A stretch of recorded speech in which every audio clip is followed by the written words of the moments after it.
Hi, നമ്മൾ ഇന്ന് discuss ചെയ്യുന്നത് റാമും റോമും തമ്മിൽ വ്യത്യാസമാണ്. റാൻഡം ആക്സസ് മെമ്മറിയും റീഡ് ഓൺലി മെമ്മറിയും തമ്മിൽ വ്യത്യാസം.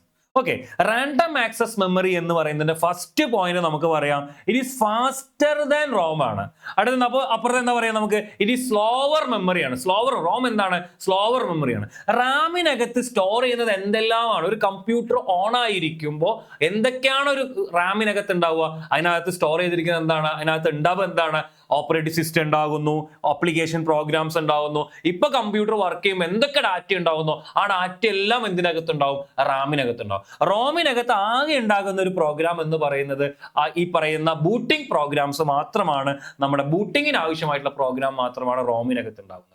റാം എന്ന് പറയുന്നത് റീഡും ചെയ്യാൻ പറ്റുന്നു, റാമിനകത്ത് റീഡും ചെയ്യുക, റൈറ്റും ചെയ്യുക. പക്ഷേ റോം എന്ന് പറയുന്നത് റീഡ് ഓൺലി ആണെന്ന് പറയാം, റീഡിങ് ഓൺലി ആണ്. അപ്പൊ it's hello reading and writing ആണ്. ഇവിടെ എന്താ പറയാ, ഓൺലി റീഡ് ഓൺലി ആണ്.